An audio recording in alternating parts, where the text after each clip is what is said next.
আলহামদুলিল্লাহ, আমরা সূরা তাহা শেষ করেছি। আজকে আমরা সূরা আল আম্বিয়াতে প্রবেশ করছি। আম্বিয়া শব্দের অর্থটি বহু বচন, নবী শব্দের অর্থ নবী, নবী রাসূল, যে নবী, নবী এক বচন, বহু বচন হচ্ছে আম্বিয়া। কিন্তু আমাদের দেশে অনেক সময় আম্বিয়া খাতুন মহিলাদের নাম রেখে দেয়। যাদের নাম এরকম আছে আপনারা অফেন্ডেড হবেন না, কষ্ট নেবেন না মনে, আপনাদের গুনাহ হবে না, আপনাদের মা বাবা খেয়াল করে নাম রেখে দিয়েছে। তো আসলে এইরকম একটু অর্থ বুঝে শুনে নাম রাখা দরকার। এক নম্বরে তো মহিলারা তো নবী হন না, নবী তো হয় পুরুষগণ, আর নবী তো কেউ হবেন না। তার মধ্যে আবার বহু বছর একজনে কয় নবী হতে পারেন, মানে চিন্তা করে দেখেন। তো আসলে অনেকেই আর্য করে রাখেন, কোরআন হাদিস থেকে শব্দ একটা নিয়ে নেন, কিন্তু এগুলাকে চেক করেন না। এটা আমরা প্রায় আলোচনা করেছি যে অনেক সময় এমন অকওয়ার্ড শব্দ নিয়ে যায়, যেমন, আবার কেউ অফেন্ডেড হবেন না, সবার জন্যই বলি সতর্ক থাকার জন্য। নাম রেখেছে মাহিন, মাহিন, কোরআন শরীফ শব্দ এটা আছে মাহিন। মাহিন মানে কি? অপমানিত, বেইজ্জত। লা হাওলা ওয়ালা কুওয়াতা ইল্লা বিল্লাহ, এরকম নাম রাখা যাচ্ছে। কারণ কোরআন শরীফে আছে, চট করে নিয়ে নিয়েছে।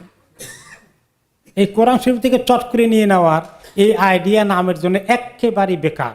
এই কাজ কেউ করবেন না। নাম রাখার একটা সুন্দর আইডিয়া আমরা সবাই মাথায় ঢুকাই। এক নম্বরে সবচেয়ে সুন্দর নামের কথা এসেছে ছেলেদের জন্যে, আব্দুল্লাহ এবং আব্দুর রহমান।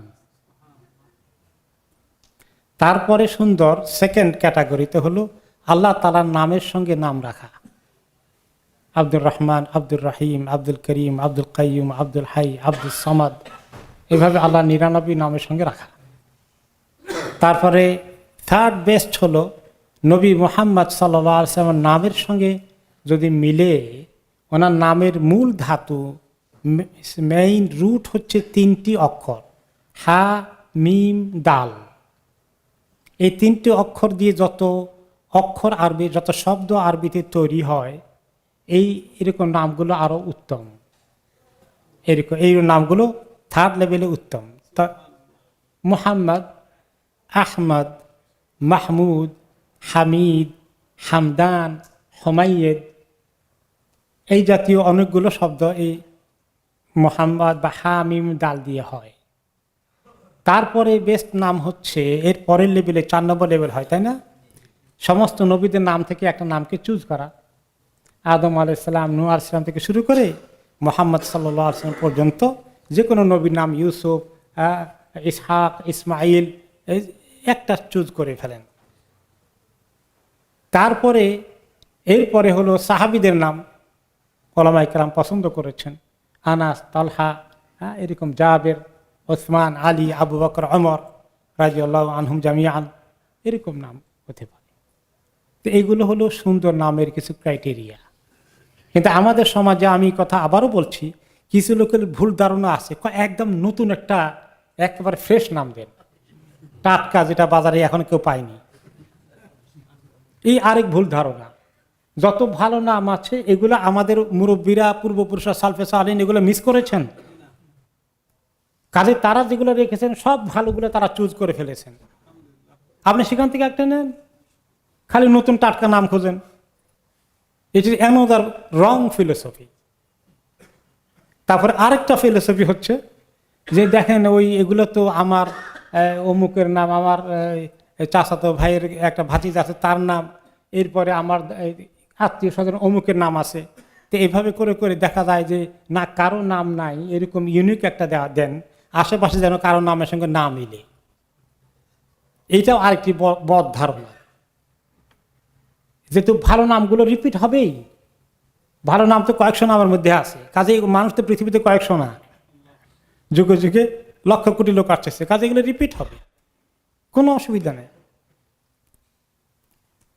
তাহলে এই হলো ছেলেদের নামের ব্যাপারে। তো কেউ কেউ বলবেন মেয়েদের নামের ব্যাপারে তো বললেন না। মেয়েদের নামের ব্যাপারে নবীদের বিবিদের নাম, ওনার মেয়েদের নাম, এরপর সাহাবিয়াদের নাম, সালফে সালেহিনদের যাদের সুন্দর সুন্দর নামগুলো আছে, এগুলো হতে পারে। এছাড়াও নাম হতে পারে কিছু জিনিস কোরআন থেকে কিছু শব্দ হতে পারে, কিন্তু সেটা বাছাই করে নিতে হবে। সেটা ল্যাঙ্গুয়েজ, নাহু সরফের দিক থেকে এবং ভাষার দিক থেকে ঠিক আছে কিনা, অর্থের দিক থেকে ঠিক আছে কিনা, এগুলো চিন্তা করতে হবে। কোরআন শরীফের শব্দ হইলেই তো হয় না। কোরআন শরীফের শব্দ তো আছে কাফের, আছে ফেরাউন, আছে ইবলিস, এগুলো সব কোরআন শরীফের শব্দ। এগুলো নাম রাখবেন নাকি? কেউ তো রাখবো না। তো কাজে একটু আর এরকম অর্থ, এই বিকৃত অর্থ অথবা খারাপ অর্থে, এগুলো তো আমরা রাখবো না। এই জন্য এগুলো একটু খেয়াল করতে হবে। মহিলাদের নামের ক্ষেত্রেও হতে পারে, যেমন আমি একটা সুন্দর বইকে রেকমেন্ড করি, এটা হচ্ছে মুসলিম ডাইরেক্টরি। এখন আর প্রিন্ট হয় না, কিন্তু ওল্ড ইয়েতে তাদের অনলাইনে থাকার কথা। মুসলিম ডাইরেক্টরি, ওখানে বয়েজ অ্যান্ড গার্লসের সুন্দর একটা লিস্ট আছে, স্পেলিং রাইট এবং অর্থ রাইট। এটা মনে রাখবেন সবাই, মুসলিম ডাইরেক্টরি। কয়েক শত নাম আছে ছেলেদের, কয়েক শত নাম আছে মেয়েদের, এবং সবগুলোই সুন্দর করে দেওয়া আছে, ইজি হয়ে যাবে।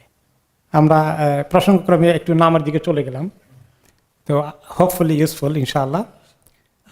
এখন আমরা আসি সূরা আম্বিয়া, যে বিভিন্ন নবীদের কাহিনী এখানে এসেছে, অনেক নবীদের ঘটনা এই সূরাতে এসেছে। আপনারা জানেন নবীদের কাহিনী বারে বারে রিপিটেড হয়েছে। কোনো কোনো সূরায় অল্প কয়েকজন নবীর নাম এসেছে, কোনো কোনো সূরায় অনেক নবীর নাম এসেছে। তো এই সূরায় যেহেতু অনেক নবীর নাম এসেছে, এই জন্য এই সূরার নাম হয়েছে সূরা আল আম্বিয়া। এই সূরার সঙ্গে আগের সূরার কি মিল আছে? আপনাদেরকে একবার বলেছিলাম যে তানাসুব সুওয়ার ফিল কোরআন, কোরআনে কারিমে সূরাগুলোর ধারাবাহিকতার একটা মিল আছে। এই আম্বিয়া কেন তহার পরে আসছে, আগেরটার সঙ্গে এটা লিঙ্ক কোথায়, লিঙ্ক পাওয়া যায়? তো এই লিঙ্ক হচ্ছে যে তারা ওই সূরা তহার শেষের দিকে বলেছিল, 133 নম্বর আয়াতে কাফেরগণ বলেছিল, সে কথা আল্লাহ এখানে উচ্চারণ করেছেন, তারা বলল যে আল্লাহর পক্ষ থেকে আমাদের কাছে, আমাদের রবের কাছ থেকে, তার রবের কাছ থেকে কোনো আয়াত, চিহ্ন, কোনো ধরনের নিদর্শন যদি আসতো, মুজিজা জাতীয় কিছু, তাহলে আমরা হয়তো বিশ্বাস করতাম যে তিনি নবী। তখন আল্লাহ তাআলা জবাব দিয়েছিলেন, আওয়ালাম তাতিহিম বাইয়িনাতু মা ফিস সুহুফিল উলা, তাদের কাছে কি আসেনি এমন দলিল প্রমাণগুলো যেগুলো আগের সহিফাগুলোর মধ্যে এসেছে, অর্থাৎ কোরআনে কারিমের মধ্যে আল্লাহ তাআলা যে সূরাগুলো ইতিমধ্যে নাজিল করেছেন, এগুলো তো আল্লাহর কাছ থেকে নাজিল হওয়া জিনিস। তারা ভালো করেই জানে যে নবী মুহাম্মদ সাল্লাল্লাহু আলাইহি সাল্লাম এত সুন্দর করে 40 বছরের আগে, ওহী পাওয়ার আগে কোনোদিন এই জাতীয় কোনো সূরা, আয়াত তিনি তার মুখ দিয়ে কোনোদিন আসেনি। এগুলো যে নাজিল হয়েছে ইতিমধ্যে বেশ কিছু সূরা, আয়াত, এটা কি তারা দেখে না? তো এটার সঙ্গে মিল আছে এই সূরা আল আম্বিয়ার 2 নম্বর আয়াতে, মা ইয়াতিহিম মিন যিকরিম মির রাব্বিহিম মুহদাসিন ইল্লা ইসতামাউহু ওয়া হুম ইয়ালআবুন, যখনই তাদের কাছে, তাদের রবের কাছ থেকে তাদের কাছে কোনো যিকির আসে, নসিহত আসে, আহ্বান আসে, কোরআনের আয়াতগুলো বা সূরা নাজিল হয়, তখনই তারা এটা শুনে, তারা এগুলোকে শুনে অথচ এগুলাকে কোনো গুরুত্ব দেয় না, তারা খেলাধুলা মত্ত থাকে। তাহলে এই যে কোরআনের আয়াত নাজিল হয়েছিল আগের, এখন আবার এখানে যখনই কোরআনের আয়াত নাজিল হয়, এখানে এভাবে সিলসিলে এসেছে যে নাজিল হলে তাদের রিয়াকশন কি হয়। এটা হলো আগের সূরার সঙ্গে এই সূরার ধারাবাহিকতার একটা মিল, একটা কানেকশন। আমরা সূরা শুরুর 1 নম্বর আয়াত থেকে আসি। খুবই গুরুত্বপূর্ণ কথা সূরা আল আম্বিয়ার 1 নম্বর আয়াতে আল্লাহ তাআলা বলেছেন, ইকতারাবা লিন-নাসি হিসাবুহুম ওয়া হুম ফি গাফলাতিন মু'রিদুন, মানুষের জন্য হিসাব দেওয়ার টাইম একদম ঘনিয়ে এসেছে, খুব কাছাকাছি এসে গেছে, অথচ তারা তাদের গাফলাতের মধ্যে লিপ্ত আছে এবং মুখ ফিরিয়ে নিয়েছে, চেহারা ঘুরিয়ে নিয়েছে এই আল্লাহ থেকে এবং আল্লাহর কোরআন থেকে, আল্লাহর দিন থেকে। তাহলে মানুষের জন্য হিসাব দেওয়ার সময় খুব ঘনিয়ে এসেছে। হিসাব কোন জায়গায় দেওয়ার কথা? হাসরের ময়দানে, তাই না? এখন এটা খুব ঘনিয়ে এসেছে নাকি একদম কাছে, ইকতারাবা, খুব কাছাকাছি এসে গেছে। তো কাছাকাছি আসলো কই? কোরআন যখন নাজিল হয়েছে কত বছর আগে? 1400 বছর আগে। তা আল্লাহ তাআলা কি বলছেন যে একদম কাছাকাছি এসে গেছে তাদের হিসাব, অথচ তারা গাফলাতির মধ্যে মুখ ফুরিয়ে নিয়েছে। এত এত কাছাকাছি হলে 1400 বছর গেল কেমনি? এটার জবাব হচ্ছে যে পৃথিবীর সৃষ্টি থেকে শুরু করে কিয়ামত পর্যন্ত সময় তো অনেক লম্বা। আদম আলাইহিস সালাম থেকে কিয়ামত পর্যন্ত যত মানুষ আসবে সময়টা অনেক লম্বা। প্রথম জবাব হচ্ছে এটা যে আদম আলাইহিস সালাম থেকে নবী করিম সাল্লাল্লাহু আলাইহি ওয়াসাল্লাম পর্যন্ত যতটুকুন সময় গিয়েছে তার তুলনায় নবী করিম সাল্লাল্লাহু আলাইহি ওয়াসাল্লাম থেকে উনি আসার পর থেকে কিয়ামত পর্যন্ত সময়টা কম হবে না বেশি হবে? কম হবে। কেমন কম হবে? আপনারা নিশ্চয়ই তাফসিরে শুনেছেন, আবার একটু রিপিট করি, যারা শুনেননি তাদের জন্য সুবিধা হবে। নবী করিম সাল্লাল্লাহু আলাইহি ওয়াসাল্লাম বললেন যে দেখো, আদম আলাইহিস সালাম থেকে আমার টাইম পর্যন্ত যে সময় গেছে সেটা বলতে পারো সকাল থেকে আসর পর্যন্ত, আর আমি আসার পর থেকে কিয়ামত পর্যন্ত সময় ধরতে পারো আসর থেকে মাগরিব পর্যন্ত। তাহলে ওই আদম আলাইহিস সালাম সৃষ্টি থেকে নিয়ে নবী করিম সাল্লাল্লাহু আলাইহি ওয়াসাল্লাম পর্যন্ত যে লম্বা সময় আসে তার তুলনায় আসর থেকে মাগরিবের সূর্য ডুবা পর্যন্ত সময়টা তো কম। সেদিক থেকে তো কাছাকাছি বলা যায়, এটা তো ঠিক আছে। তাহলে এদিক থেকে এটার একটা অর্থ পাওয়া যায়। আরেকটি অর্থ হচ্ছে আসলে মানুষের হিসাব, মানুষের কিয়ামত কখন থেকে শুরু হয়? মৃত্যুর পর থেকে শুরু হয়ে যায়। যদিও হাসরের ময়দানে দাঁড়াবে, উঠবে কবে সেটা, কিন্তু আসলে যখনই মউত হয়ে গেল তখনই কিন্তু পরকালে ঢুকে গিয়েছে। কবরের জিন্দিগি থেকেই, যদি এটা বারজাখের জিন্দিগি বলা হয়, কিন্তু দুনিয়ার জীবনের সমাপ্তি ঘটে গেছে। এখন তার আরেকটি জগতে ঢুকেছে যেখানে আর কোনো আমল করার সুযোগ থাকবে না। তার আমলের পরিণাম তার সাকরাতের পর থেকেই, মৃত্যুর পর থেকেই কবরের জিন্দিগিতে শুরু হয়ে যাচ্ছে। তার শাস্তি এখান থেকে শুরু হতে পারে, অথবা তার পুরস্কার মেহমানদারি কবর থেকেই শুরু হতে পারে। তাহলে এটা কত কাছে বলেন দেখি? এই মৃত্যুটা আমাদের কত কাছে? সুবহানাল্লাহ। সাহাবী আব্দুল্লাহ ইবনে ওমর রাদিয়াল্লাহু আনহু বলেছেন, ইযা আসবাহতা ফালা তানতাদিরিস সাবাহ ওয়া ইযা আসবাহতা ফালা তানতাদিরিল মাসা ওয়া ইযা আমসাইতা ফালা তানতাদিরিস সাবাহ।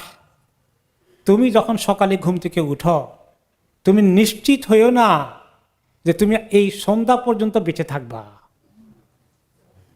খবরদার, কেউ যেন কনফার্ম না হয় যে আজকে সকালে ঘুম থেকে উঠেছি, আমি দিনটা পুরো করে সন্ধ্যা পর্যন্ত বেঁচে থাকতে পারবো।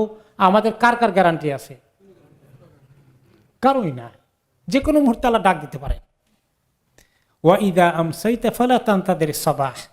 আর যখন তুমি সকালে ঘুম থেকে উঠবে, সন্ধ্যা যখন তোমার জীবনে সন্ধ্যা আসবে, সন্ধ্যাবেলায় তুমি উপনীত হও, তখন তুমি নিশ্চিত ধরে নিও না যে আগামীকাল সকালে তুমি ঘুম থেকে উঠবাই, আগামীকাল সন্ধ্যা পর্যন্ত তুমি জিন্দা থাকবে, এরকম নিশ্চিত মনে করো না।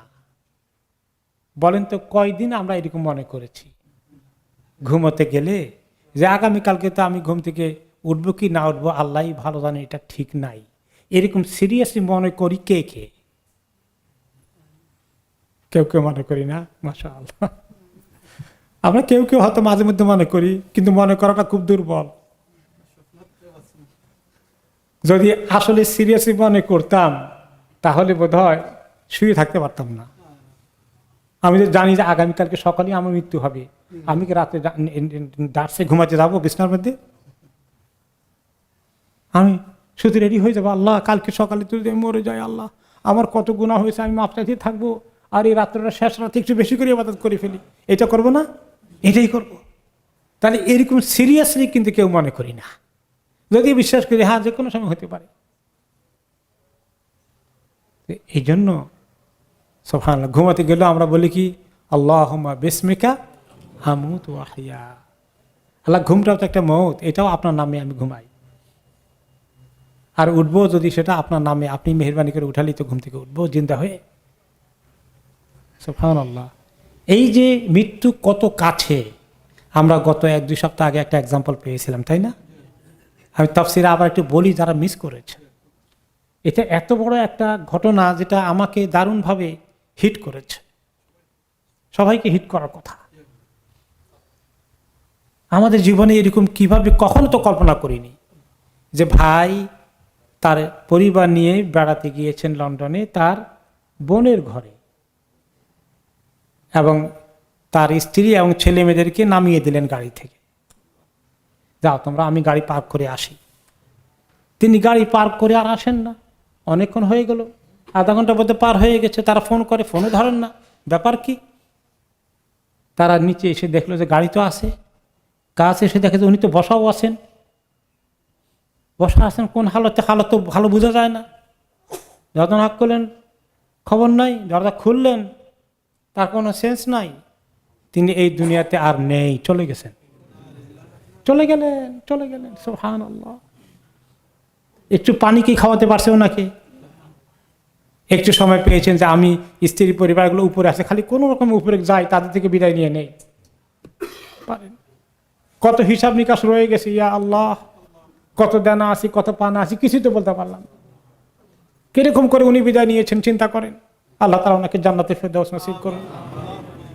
হাতে এই জুমাতেও এই মসজিদেও কত নামাজ তিনি পড়েছেন, আল্লাহ তাআলা ওনাকে মাফ করে দিন, জান্নাতুল ফেরদাউস নসিব করুন। এই যে আমাদের সবার জন্য এরকম, সাহাবায়ে কেরাম বলেছেন যে, সাহাবী আব্দুল্লাহ ইবনে ওমর রাদিয়াল্লাহু আনহু বলেছেন, আস-সাঈদু লিমান উত্তুইদা বিগাইরিহি, ওই ব্যক্তি সৌভাগ্যবান যে আরেকজনের অবস্থা দেখে নিজের জন্য শিক্ষা নিয়ে নিল। তাহলে এই ঘটনা দ্বারাই শুনছি আমরা সবাই কথাটাকে চোখের সামনে রাখি যে ওই ভাই যেভাবে চলে গেছেন, আমি আপনি যে কোনো সময় চলে যেতে পারি। তো মৃত্যু তাহলে কত কাছে না দূরে? অনেক কাছে। আর মৃত্যুর পরেই হিসাব নিকাশ শুরু হয়ে যায়। অরিজিনাল ফর্মালটা, ফাইনালটা তো হবে হাসরের ময়দানে, তার আগেই কিন্তু তার হিসাব নিকাশের ফল আসতে থাকবে কবর থেকেই।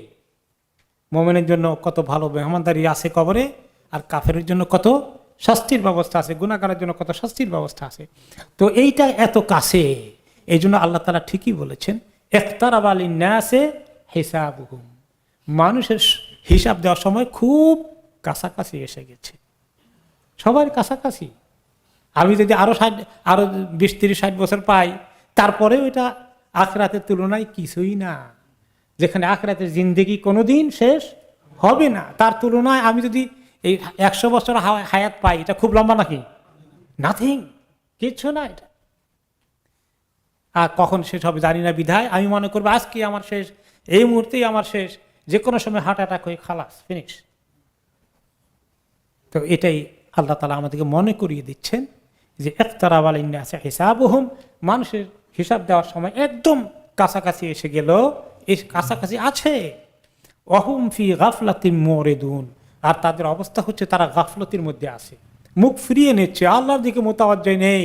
মুখ ফিরিয়ে কোন দিকে? দুনিয়ার দিকে। মুখ ফিরিয়ে কোন দিকে? টেলিভিশনের দিকে। মুখ ফিরিয়ে কোন দিকে? হোয়াটসঅ্যাপের মধ্যে, সোশ্যাল মিডিয়ার মধ্যে। সময় দিয়ে মুখ ফিরিয়ে আড্ডা, গল্প গুজব, চায়ের টেবিলে 1 ঘন্টা কাটিয়ে দিচ্ছে। আর তার ইবাদতের কত সুযোগ পার হয়ে গেল, কত দায়িত্ব পালনের সুযোগ পার হয়ে গেল, তার আমলের সুযোগ চলে যাচ্ছে, তার কোনো খবর নেই। সেই মনে করে তার জীবনে, আমাদের সবারই এরকম কল্পনা আছে যে এত বেশি আমল, এত বয়স, জওয়ান বয়সে, মাঝ বয়সেও দরকার নাই, একদম বুড়ো হয়ে গেলে বেকার, কোনো কাজ নাই, দুনিয়া ঝামেলা নাই, তখন অনেক আল্লাহ আল্লাহ করবো, অনেক ইবাদত করবো। এখন তখন কাছাকাছি এসে গেছে, এখন দেখি যে আল্লাহ, এখন তো দেখি শরীরের এনার্জি কমে যাচ্ছে, এখন দেখা যায় যে মানে যেভাবে আশা করেছিলাম এসে এখন স্বাস্থ্য সেভাবে আমাদেরকে হেল্প করছে না, ঠিক কিনা? তাহলে যারা বুদ্ধিমান তারা ডিলে করবে না, তারা সতর্ক, তারা অলওয়েজ অ্যালার্ট। তাদের জীবনের 5টি মিনিট তাদের জন্য অত্যন্ত গুরুত্বপূর্ণ। তো এই জন্য যারা সত্যিকার আখিরাতে আল্লাহর সঙ্গে দেখা হওয়ার জন্য প্রস্তুতি নিচ্ছে, তাদের সময়কে তারা শুধু আমলের কাজে লাগাবে, ইলম শিখবে, আমল করবে, ছেলে মেয়েকে দিনদার বানাবে, অন্যদেরকে দিনের দিকে নিয়ে আসার জন্য চেষ্টা করবে। তাদের প্রত্যেকটি মুহূর্ত কাজে লাগছে, সুবহানাল্লাহ। তাদের জিন্দেগি কামিয়াব হয়ে যাবে। আর গল্প গুজব, আড্ডার আসরে বসে যারা সময় কাটায়, ঘন্টা পরে ঘন্টা, মেহমান আসছে, এই যে মেহমানকে চা পানি খাওয়াইতে গিয়ে 1 ঘন্টা, 2 ঘন্টা, 3 ঘন্টা নষ্ট হয়ে যাচ্ছে, কোনো খবর নেই। জামাত মিস হয়ে যাচ্ছে, কোনো খবর নেই। তাহলে আমাদেরকে গাফলাতি থাকার কোনো সুযোগ নাই। গাফলাতি, একদম গাফেল হয়ে থাকা, সতর্ক না থাকা, অসতর্ক, অসচেতন, বেকার সময় নষ্ট করা। তারপরে আল্লাহ তাআলা বলছেন 2 নম্বর আয়াতে, মা ইয়াতিহিম মিন যিকরিম মির রাব্বিহিম মুহদাসিন ইল্লা ইসতামাউহু ওয়া হুম ইয়ালাবুন। যখনই তাদের কাছে তাদের রবের কাছ থেকে কোনো জিকির আসে, রবের কাছ থেকে জিকির আসে মানে দ্বীনের কথা আসে, ওয়াহি আসে, কোরআনের আয়াত নাজিল হয়, শরীয়তের কোনো হুকুম আসে, হাদিসের মাধ্যমে আসলেও সেটাও আল্লাহর কাছ থেকে আসে অরিজিনালি। এইরকম দ্বীনের কোনো কথা যখন তাদের কাছে আসে, কোনো নতুন করে কোনো আয়াত নাজিল হলো, নতুন করে কোনো সূরা আসে, তখন ওই সময় রাসূলুল্লাহ সাল্লাল্লাহু আলাইহি ওয়াসাল্লামের সামনে তো নিয়মিত ওয়াহি আসতো। এগুলা যখন নতুন কোনো কিছু একটা নাজিল হলো, ইল্লাস্তামাউহু, তারা এটাকে শুনলো কোন অবস্থায়, ওয়া হুম ইয়ালাবুন, শুনে আর তারা তাদের খেলাধুলায় ব্যস্ত আছে।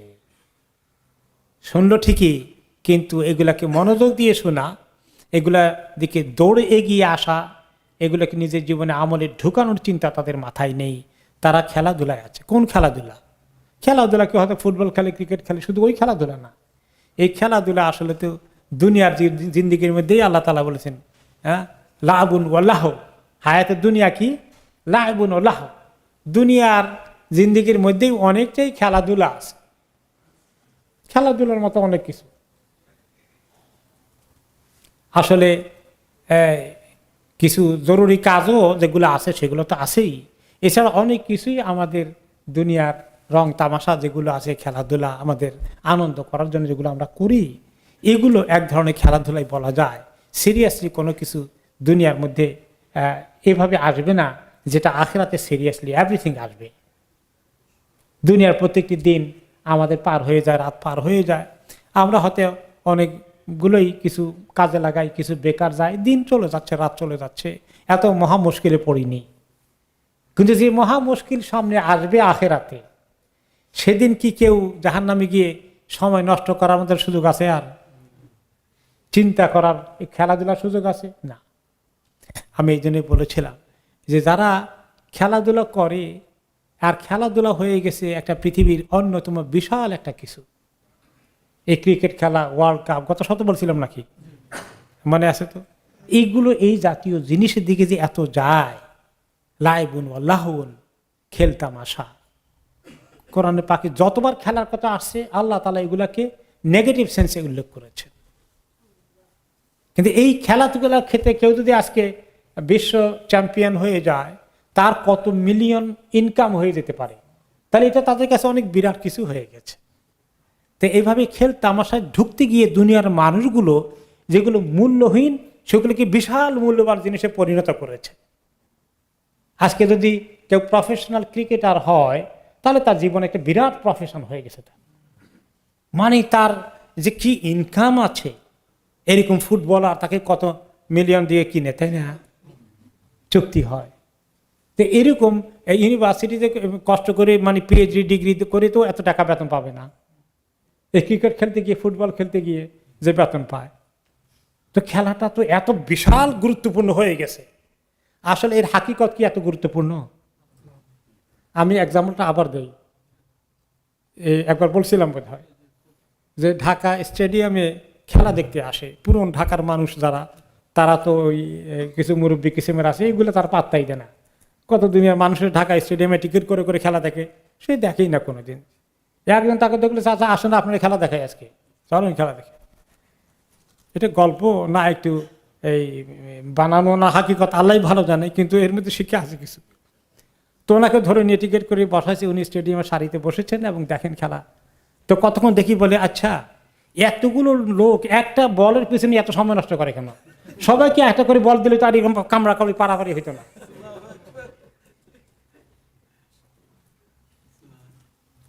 ওনার কথাটা হাস্যকর মনে হতে পারে, তাই না? কিন্তু আপনি চিন্তা করেন, এই বলকে গোল একটা দিল আর গোল একটা খেলো, এটার পিছনে মিলিয়ন পাওয়া যায়, এটা কি? এটার পিছনে মানুষ তো পাগল হয়ে যাচ্ছে।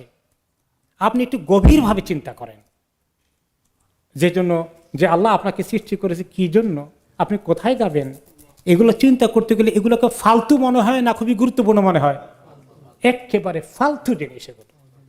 কিন্তু এই বাতিলকে পৃথিবীর মানুষের মাথায় ঢুকাইছে না, তুমি যদি আন্তর্জাতিক খেলোয়াড় হয়ে যাও, তোমাকে নিয়ে টানাটানি করবে মিলিয়ন মিলিয়ন দিয়ে। ক্রিকেটার যদি হয়ে যাও, তোমার ইনকামের কোনো অভাব থাকবে না। তো এটার নাম হচ্ছে মানুষ অহমিয়ান আবুন, মানুষ খেলায় মত্ত আছে। আসলে তারা কয়জন খেলে, আর সারা দুনিয়া লক্ষ কোটি মানুষ তাদের খেলা দেখে, তাহলে সবাই তো খেলার মধ্যে আছে। কেউ খেলে আর কেউ খেলা দেখে। They are not in serious business in their life.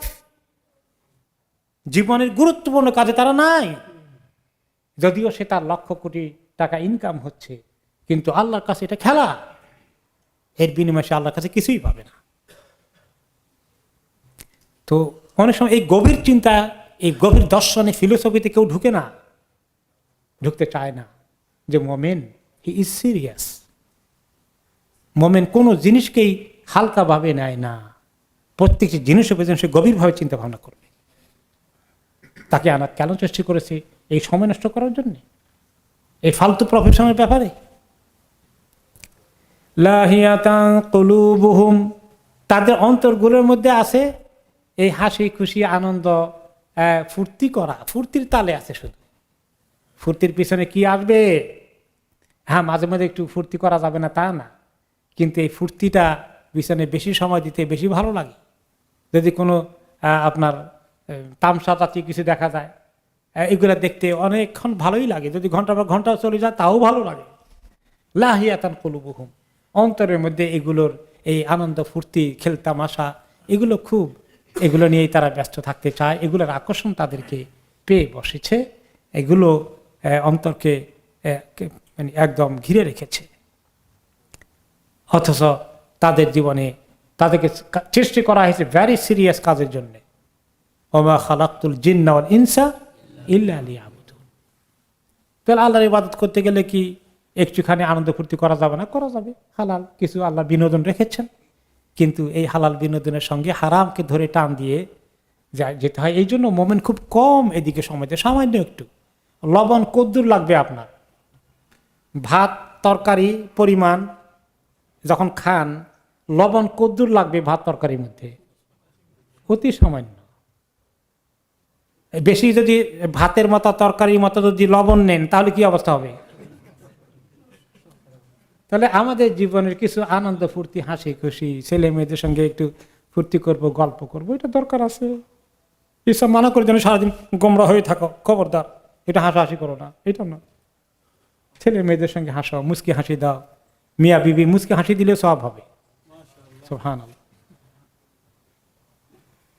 কিন্তু সেটা লবণের মতো, জীবনে অনেক সিরিয়াস কিছু আছে, অনেক সিরিয়াস কিছু আছে। সালফে সালেহিনদের একজন, ওনার ব্যাপারে রেওয়ায়েত এসেছে যে তিনি আল্লাহ খুব ইবাদত করতেন। তিনি যখন রাতে ঘুমে টাইম হয়েছে তো বিবির সঙ্গে ঘুমাতে যেতেন, বিবিকে সময় দিতেন একটু। বিবি বলে যে আমাকে আদর করে ঘুমাই দিত, যাতে আমি ঘুমটা তাড়াতাড়ি চলে আসে। যেভাবে মা ছেলেকে ঘুম পাড়িয়ে দেয়, এরকম করে আমাকে যাবে জামলে পারে কায়দা কারণ করে আমার মোটামুটি ঘুমটা পাড়ায় দিয়ে খালি অপেক্ষা থাকতো আমি ঘুমিয়েছি কিনা। ঘুমিয়ে গেলে উঠেই সে আল্লাহর কাছে দাঁড়িয়ে যেত। সুবহানাল্লাহ। তারাই সিরিয়াস, তারাই আখিরাতকে চিনেছে। আল্লাহ তাআলা আমাদেরকে তাদের মতো কিছু আমল করার তৌফিক দান করুন। নফল রোজা রাখতেন, তার বিবি জানতো না। বাড়ি থেকে নাস্তা নিয়ে আল্লি দোকান খুলতে যাবেন, নাস্তা বানিয়ে খাবার জানিয়ে গেছেন বাড়ি থেকে, দোকানে গিয়ে খাওয়ার কথা। সবাই যেভাবে না সকাল সকাল দোকান খুলতে হয়, তো সেখানে গিয়ে খাবেন। বিবি জানেন, দিয়ে দিয়েছেন, প্যাক করে চলে গেছে, নিয়ে গেছে। আবার সারাদিন দোকান শেষ করে বাড়িতে এসে রাত্রে খাবেন, সন্ধ্যায় এসে খাবেন। তো ওখানে নিয়ে এই খাবারগুলো ফকির মিসকিনকে, অভাবীদেরকে দিয়ে দিয়েছেন, খান নাই। তিনি রোজা রাখছেন, নফল রোজা রাখছেন। বাড়িতে এসে সবার সঙ্গে ডিনার করছেন, রাত্রে খাবার খাচ্ছেন। বিবিরা তো জানিত তো খাবার নিয়ে খেয়ে আসছেন, কেউ জানো না তিনি নফল রোজা রেখেছেন। তারা আল্লাহকে চিনেছেন, তারা সিরিয়াস।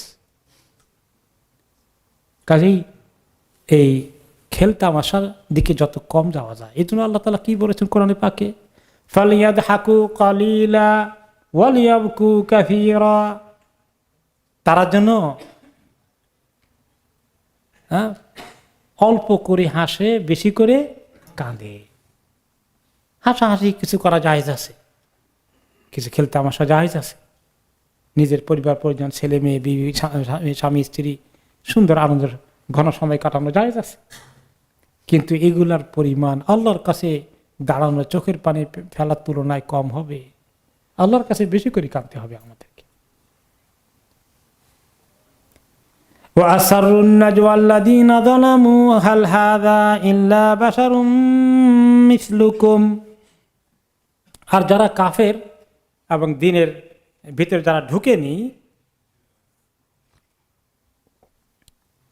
যারা জুলুম করেছে একে অপরের প্রতি, যারা নিজেদের উপরে জুলুম করেছে, তারা বলে কাফেরগণ নিজেরা কানাকানি করে কথা বলে, তারা গোপন কথা বলে একে অপরের কাছে যে এই নবী মুহাম্মদ কি পড়ে, এগুলো তার কাছে কি না কি আসছে।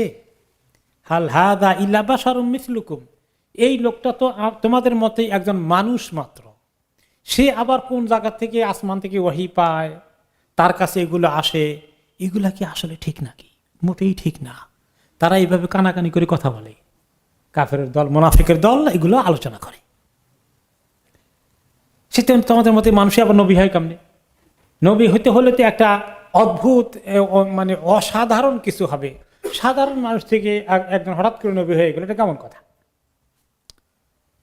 আফাতাতুনা সিহরা ওয়া আনতুম তুবসিরুন, হ্যাঁ, যে তোমরা কি আসলে, তারা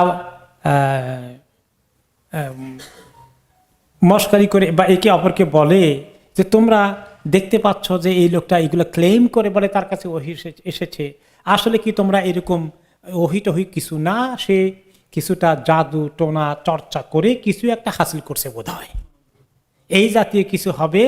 ও আনতুম তুবসিরুন, তোমরা কি আসলে দেখে শুনে এই কাজটা করবা? কেমনে তোমরা এই দিব্যি চোখে এরকম একটা সেহেরের কথা শুনবা, এরকম একটা জাদুর কথায় তোমরা ঈমান এনে ফেলবা? এটা এইভাবে করে তারা নিজেরা নিজেদের মধ্যে কথাবার্তা বলে, তাদেরকে ফিরিয়ে রাখে দিন থেকে, তারা যেন এই দিনের কাছে না আসে। ওকে, যে তোমরা কি তাকে অনুসরণ করবে? তাহলে তো তোমরা তার মতেই শেষে পর্যন্ত জাদুগ্রস্ত হয়ে যাবা, জাদুর এফেক্ট তোমাদেরকে পেয়ে বসবে। এইভাবে দিনের বিরুদ্ধে অপপ্রচার করলো। তখনকার জমানায় যে অপপ্রচার চলতো সেটা করেছে। সেটা অপপ্রচার কি কি ছিল? বিভিন্ন জায়গায় বিভিন্ন সময় এসেছে। এক সময় বলেছে উনি জাদুকর, আর সময় কি বলেছে উনি কবিতার মতো গায়, আর সময় কি বলেছে গণকরা গণটনে কিছু কথাবার্তা বলে, এইগুলা। তো এইগুলাই ছিল তখন মিডিয়ায় অপপ্রচার করার ইসলামের বিরুদ্ধে হাতিয়ার। কারণ আরব দেশে এগুলো কিছু ছিল, তাদের কাছে অন্য কিছু আর ছিল না যেটা দিয়ে মানুষকে বিভ্রান্তিতে ফেলে দেওয়া যায়। তো বর্তমান জামানায় ইসলামকে থামানোর জন্য যারা ইসলামের পক্ষে কাজ করে তাদেরকে লোকদের কাছে ক্রিমিনাল হিসেবে তুলে ধরার জন্য এই জাদু টোনা এগুলো এখন আর বলে না, এখন অন্য জিনিস নিয়ে আসে। কি নিয়ে আসে?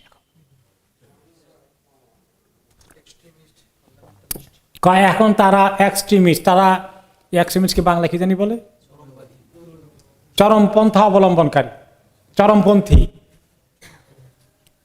তারা ইসলামের অপব্যাখ্যা করে, ভুল ব্যাখ্যা করে। আর যারা ইসলামকে পছন্দ করে না তারা ইসলামের খুব ভালো ব্যাখ্যা করতে পারে। তারা ক্ষমতা, রাজনৈতিক উচ্চাভিলাষী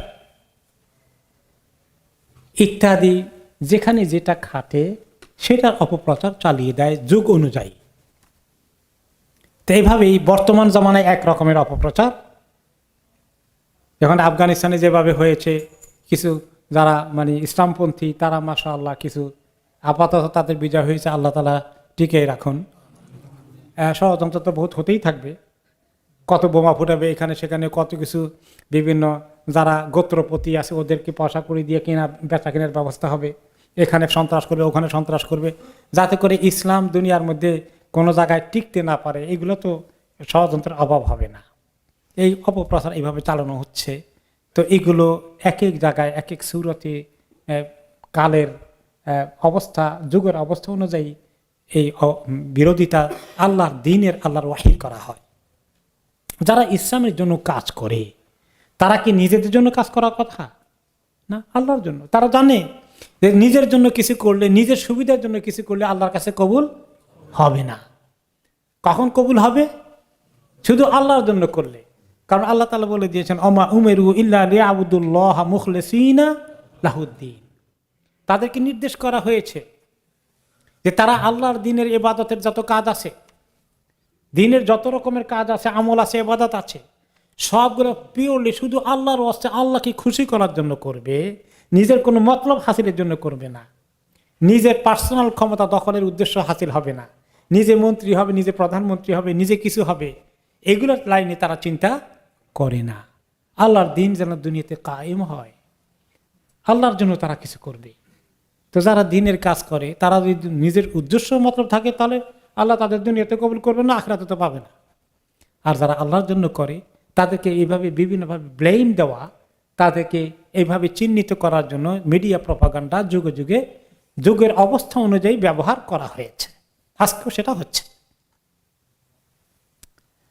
তো আল্লাহ তাআলা এগুলো জবাবে তখন বলেছিলেন, মক্কার কাফিরদের এই জবাবের মোকাবেলায় রাসূলুল্লাহ সাল্লাল্লাহু আলাইহি ওয়াসাল্লাম বলেছিলেন, ক্বালা রাব্বি ইয়ালামুল কাওলা ফিস সামাই ওয়াল আরদ ওয়া হুয়াস সামিউল আলিম। তো আল্লাহ তাআলা বলেন যে নবীরা বললেন, ওকে, যে আল্লাহ তাআলাই যিনি আমাদেরকে, আল্লাহ আমার রব, যিনি আমার রব, তিনি তো জানেন আকাশ এবং জমিনে কে কি বলছে, কোন কথা আলোচনা হচ্ছে। রাব্বি ইয়ালামুল কাওলা ফিস সামাই ওয়াল আরদ, আকাশে জমিনে যে কোনো মাখলুক যে কোনো কথার আলোচনা করে, কি কথা বলছে, এগুলা কে জানেন? আল্লাহ সব জানেন। কে মিথ্যা কথা বলছে, মিথ্যা অপবাদ দিচ্ছে, মিথ্যা প্রপাগান্ডা করছে, খালেস মানুষগুলোর বিরুদ্ধে মারাত্মক অপপ্রচার চালাচ্ছে, এটা আমার আল্লাহ ভালো করে জানেন। হে নবী, আপনার ব্যাপারে এত বিভ্রান্তি ছড়ায়, আপনাকে এরকম পাগল বলে, মাজনুনও বলেছে, আপনাকে কবি বলে, আপনাকে জাদুকর বলে, আপনাকে ইত্যাদি বলে, তারা আখ্যায়িত গণক বলে, এই সব আমার আল্লাহ জানেন। আপনি এগুলা শুনে মনে অনেক কষ্ট পাবেন না। যখন ইসলামের ব্যাপারে যারা ভালো মুসলিম তাদের ব্যাপারে যখন মারাত্মক কলঙ্ক লেপন করে কথাবার্তা মিডিয়াতে আসে, তখন নিশ্চয়ই আপনার কিছু কষ্ট হয়, তাই না? যার ব্যাপারে আসলো তারও তো কষ্ট হয়। তো সেই কষ্টের মোকাবিলায় সান্ত্বনা কোথায়?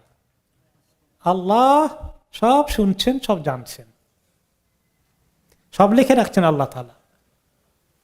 আহুয়াস সামিউল আলিম, তিনি একমাত্র সব কিছু শুনেন, তিনি একমাত্র সব কিছু জানেন। কে কোথায় কি বলছে তিনি খুব জানেন, খুব শুনেন, কোনো কথা মিস হবে না। আর প্রত্যেকটি কথাকেই লিখে রাখা হয়েছে। যার কোনো দোষ ছিল না, যে দোষ তিনি করেন নাই, সে দোষের কলঙ্ক তার দায়িত্বে দেওয়া হয়েছে, ঘাড়ে চাপিয়ে দিয়েছে, এটা লেখা থাকবে। এবং তার বিনিময়ে ওই লোকটি যাকে এইভাবে প্রেজেন্ট করা হয়েছে, তার চরিত্রে কলঙ্ক লেপন করা হয়েছে, আল্লাহ তাআলা তাকে সেদিন পুরস্কৃত করবেন, তার ক্ষতিকে আল্লাহ পুষিয়ে দিবেন, তাকে কত আল্লাহ ও তার শানকে আরো উঁচু করে দিবেন। যে তোমাকে এই ক্ষতি করেছে, আমি তার পরিবর্তে তোমাকে আজকে শান বাড়িয়ে দিচ্ছি।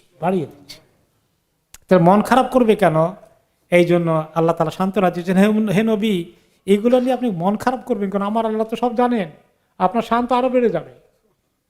আর ওনার কাছে শুধু নয়, আর সমস্ত মুসলিম উম্মাহ যখনই এই দিনের কাজ করতে আসে, আর দুশমনদের বিরোধিতার মোকাবিলায় মিডিয়া প্রপাগান্ডা থেকে শুরু করে তাদের ব্যাপারে যে কলঙ্ক এবং মিথ্যা কথা ছড়িয়ে দেওয়া হয়, এগুলো সব আল্লাহ তাআলা জানেন, এগুলো সব আল্লাহর কাছে লিপিবদ্ধ আছে।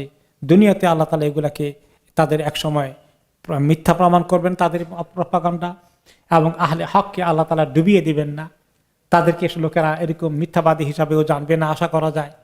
সাধারণ পাবলিক কিছু গোমরাহ লোকেরা তাদের গোমরাহিতে পড়তে পারে, কিন্তু যারা সত্যিকার দিনকে ভালোবাসে তারা দিনদারকে অবশ্যই ভালোবাসবে।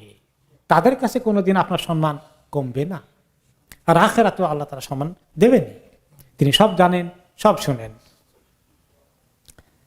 বাল ক্বালু আদগাসু আহলামিন বাল ইফতারাহু বাল হুয়া শাইর ফালিয়াতিনা বিআয়াতিন কামা উরসিলাল আউয়ালুন। বরঞ্চ তারা আরো বলে যে সে যা কিছু বলে আদগাসু আহলাম, সে বোধহয় স্বপ্নে কি তাকে দেখায় শয়তান, জিন, ইনসান, মানে কি কোন জিনিস এসে এই আজে বাজে স্বপ্ন তাকে দেখায়, সকালে উঠে বলে আমার কাছে এতগুলো ওহী নাজিল হয়েছে, ওনার ব্যাপারে এইরকম তহমত দিচ্ছে। আবার বলে অনেক সময় এই কথা আবার টিকানো যায় না, বলেন না উনি তো এরকম পাগলামি করেন না, উনি তো সবসময় দেখা যায় ঠিক মাথা ঠিক আছিল এতদিন। তো বলে যে বাল হুয়া শায়ের, বলে যে এখন বোধহয় একটু কবি হয়ে গেল কি না, একটু কবিতাগিরিতে হাত দিয়েছে বোধ হয়, আর সেটা কবিতার মতো বানিয়ে বুনিয়ে বলে যে ওহী নাজিল হয়েছে। ফালিয়াতিনা বিআয়াতিন কামা উরসিলাল আউয়ালুন, তখন তারা আরো বলে ঠিক আছে, সে যদি বলে যে সে নবী হয়েছে, তাহলে আগের নবীগণ যেভাবে বিভিন্ন মুজিজা নিয়ে পৃথিবীতে এসেছিলেন, এরকম কিছু মুজিজা নিয়ে আসুক না কেন, সে তাহলে কিছু মুজিজা দেখাক আমাদেরকে, কিছু অলৌকিক ঘটনা ঘটিয়ে দিক, যেটা কোনো মানুষ সাধারণভাবে করতে পারে না, তাহলে বোঝা যাবে সে নবী। তো এই কথা, তাদের কথা শুনলেই তো আল্লাহ একটা দেখাই দেন না, যদিও আল্লাহ তাআলা মাঝে মধ্যে কিছু মুজিজা দেখিয়েছেন। আর কোরআন হচ্ছে সবচেয়ে বড় মুজিজা, যে এরকম একটা বানাও দেখি, উনি বানাতে পারলে তোমরা বানাও না কেন, বানাও, তারা পারেনি। একটি আয়াত বানাও, তো একটি বানাও দেখি আয়াত, সেটাও পারেনি।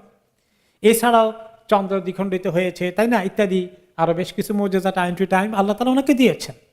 তো আল্লাহ তাআলা বলেন, এরা শোনেন আপনাকে হে নবী কয়েকটা মুজিজা ঘটাঘট দেখিয়ে দিলে তারা ঈমান আনবে তাদের দাবি অনুযায়ী?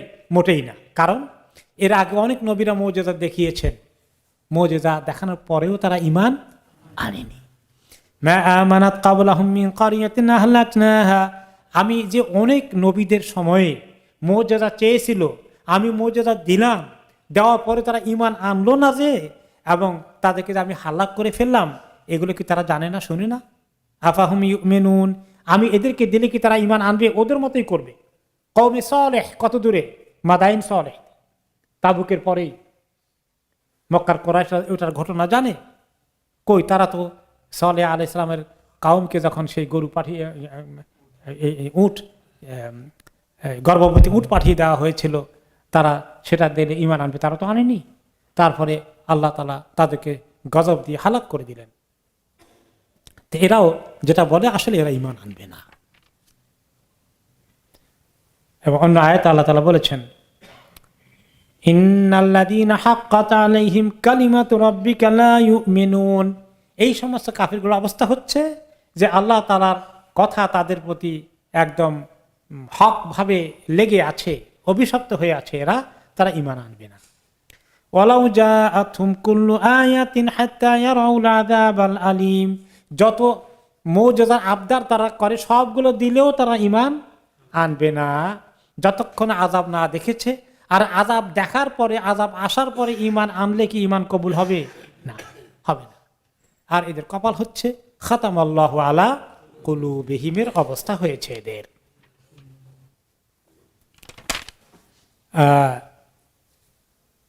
ওয়ামা আরসালনা ক্বাবলাকা ইল্লা রিজালান নূহি ইলাইহিম ফাসআলু আহলায যিকরি ইন কুনতুম লা তা'লামুন, আমি আপনার আগে যাকেই পাঠিয়েছি নবী হিসাবে, সবাই তো এরকম পুরুষ ছিল এবং মানুষ ছিল। নবীগণ পুরুষ এবং মানুষ, তাদের কাছে আমি ওহী পাঠিয়েছি। আমি ফেরেশতার কাছে ফেরেশতাদের কাছে নবুয়ত দিয়ে পাঠাইনি। তো এখন এই মানুষকে তারা নবী হিসাবে কিভাবে, সাধারণ মানুষ নবী কেমনে হয়? নবী হইতে হলে ফেরেশতা জাতীয় কিছু হওয়া লাগবে। এটা তো আগে নবীরা কেউ ফেরেশতা ছিলেন না, এখনকার নবী হচ্ছেন মানুষ। ফাসআলু আহলায যিকরি ইন কুনতুম লা তা'লামুন, তোমরা যদি না জানো তাহলে যাদের কাছে যিকির আছে, কিতাব আছে, আল্লাহর ওয়াহী আছে, ইহুদি নাসারাদের কাছে তাওরাত এবং ইনজিলের যতটুকুন ছিল, তাদেরকে জিজ্ঞেস করে দেখো যে আগে নবী রাসূলগণ মানুষ ছিলেন না ফেরেশতা ছিলেন, জিজ্ঞেস করে দেখো। তো এটা তাদের জন্য এই অর্থে এসেছে যে ফাসআলু আহলা যিকরি ইন কুনতুম লা তা'লামুন, যারা কিতাবওয়ালা, যারা ওয়াহীওয়ালা, যাদের কাছে ওয়াহীর খবর আছে, কিতাবের খোঁজ খবর আছে, তাদেরকে জিজ্ঞেস করো তুমি না জানলে। এটা ওই সময় নাজিল হলেও তাদেরকে সামনে করে, কিন্তু এখনো পর্যন্ত এই আয়াতের অনেক অর্থ আছে। আমরা যদি কখনো কোনো মাসালা না জানি, একটা শরীয়তের বিষয়ে কনফিউজড আছি, তাহলে আমরা কাকে জিজ্ঞেস করব? একজন আলেমকে। আলেম হচ্ছেন আহলুয যিকর, যিনি যিকিরওয়ালা। যিকিরওয়ালা মানে হু হু করে ওইটা নাকি? না, জিকিরওয়ালা মানে যিনি ইলমওয়ালা। জিকিরের প্রধান অর্থ হচ্ছে ইলম, দ্বীনের ইলম, ওয়াহি, কিতাব, আল্লাহর কোরআন। যে আহলু ইলম যারা, তাদেরকে জিজ্ঞেস করো। তাহলে এখন আপনি কোনো মাসালা না জানলে তাদেরকে জিজ্ঞেস করবেন। এই জন্য আমরা জিজ্ঞাসা, কোনো ফতোয়া দরকার হয়ে গেলে, কোনো মাসালা দরকার হয়ে গেলে আমরা কাকে জিজ্ঞেস করি? একজন আলিমকে জিজ্ঞেস করি। এটাই নিয়ম। হ্যাঁ, জিজ্ঞেস না করে মন মতো আচ্ছা আমি চিন্তা করে দেখি, মাথা চুলকাতে চুলকাতে মাথা কি আসলো দেখি, সেটা দিয়ে আমল করবো, এটা নাকি? না, জিজ্ঞেস করব, আলেমকে জিজ্ঞেস করব। এখন আলেম আবার তো লেবাস পোশাকের আলেম আছি, আমরা ডিগ্রিওয়ালা আলেম আছি সকল, কিন্তু আসলে কতটুকু এলেম শিখলাম, কতটুকু সহি এলেম চর্চা করছি, সেটাও আবার একটু প্রশ্ন আছে। এই জন্য যে কোনো আলেম যিনি, তার যতটুকুন, কেউ মাত্র অজু নামাজ পর্যন্ত শেষ মাসালা, এর বাইরে দিতে পারবেন না। আর বেশি লেখাপড়া করেননি, অনেক জটিল কমপ্লেক্স ইস্যু আছে। এই জন্য সব আলেম আবার এক লেভেলের না। তা আমার যতটুকুন জ্ঞান আছে আমি ততটুকুর ভিতরেই আমি বলবো, ফতুয়া দিব। যেটা আমার জানা নাই বলবো যে অমুককে জিজ্ঞাসা করেন, উনি এই বিষয়ে এক্সপার্ট। ইসলামিক ইকোনমিক্স সম্পর্কে অনেক জটিল তত্ত্ব আছে, এগুলো আমি এত এক্সপার্ট না, অমুককে জিজ্ঞেস করেন। এইভাবে করেই আমরা যারা মাসালা জিজ্ঞাসা করব, আমরা আহলু ইলমকে দেখে জিজ্ঞাসা করব এবং তাদের ফতোয়া অনুযায়ী আমরা আমল করব। আর আলেমকে চেনার চেষ্টা করব। শুধু একটু লেবাস পোশাক আর সকল টাইটেল ডিগ্রি হয়ে গেলেই অনেক বড় আলেম হওয়া যায় না। এমনকি ইসলামিক সায়েন্সে ডক্টরেট ডিগ্রি সার্টিফিকেটে যখন কোনো ইউনিভার্সিটি থেকে দেয়, তখন বলে দেয় যে এখন তুমি কোয়ালিফাইড হয়েছ নিজের দায়িত্বে এলেম শেখার জন্য। তুমি নিজের দায়িত্বে এলেম শেখার জন্য তুমি কোয়ালিফাইড হয়েছ। যখন আসলে পিএইচডি ডিগ্রি দেওয়া হয় তখন এই কথা, এটাই ধারণা দেওয়া হয়, এখন তুমি লেখাপড়া বেশি করে করো। আর আমাদের দেশে মনে আছে যে আমরা দেখেছি অনেককেই, যে আমিও কিনছি কিতাব তাদের থেকে, যে টাইটেল পাস করছে সব কিতাবটা বিক্রি করে দিয়েছে, আর লেখাপড়া করা লাগবে না, টাইটেল পাস তো হয়ে গেছে, সব টোটাল হয়ে গেছে। তো এইভাবে হইলে তো একেবারে বলবো না যে আলেম না, কিন্তু আলেমের প্রকারভেদ আছে, লেভেল আছে, তাই না?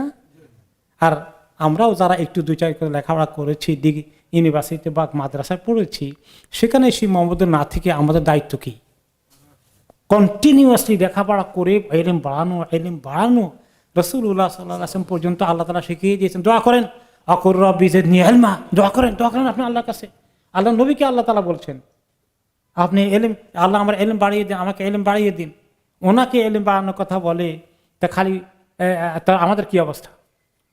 আমাদেরকে এলেম শিখার কাজ কন্টিনিউ করতে হবে। তলবুল ইলমি মিনাল মাহদি ইলাল লাহাদ, জন্ম থেকে মৃত্যু পর্যন্ত এলেম শিখার কাজ অব্যাহত রাখতে হবে। যারা সলফে সালেহিনের সত্যিকার আলেম ছিলেন, তাদের হাতে সবসময় কিতাব ছিল, সবসময় কিতাব ছিল। আমি আমার উস্তাদকে দেখতে গিয়েছি আমার গ্রামের বাড়িতে, যিনি আমার অনেক ভালো ওস্তাদ ছিলেন। তিনি, আমি দেখেছি অসুস্থ অবস্থায় উঠতে পারে না, বসতে পারে না, কেউ উঠাতে হয়। আমি দেখতে গিয়েছি সৌদি আরব থেকে, যখন লেখাপড়া করে দেখতে দেখেছি ওনার হাতে কিতাব, শুয়ে শুয়ে অবস্থায় কিতাব হাতে। সুবহানাল্লাহ। এই লোকগুলোই আলেম। তো কাজে লেখাপড়া করতে হবে, আল্লাহ তাআলা আমাদেরকে তৌফিক দেন। আর পাবলিককে একে অপরকে না জেনে ফতুয়া দেওয়াটা বড় জঘন্য অন্যায়। একে অপরের ফতুয়া দেওয়ার ক্ষেত্রে সাবধান। হ্যাঁ, এই জন্য দেখাতে হবে যে অমুককে জিজ্ঞাসা করেন, আর আমি জিজ্ঞাসা করব যার ইলম আছে তার কাছে। এটা আমাদের প্রতি ফরজ।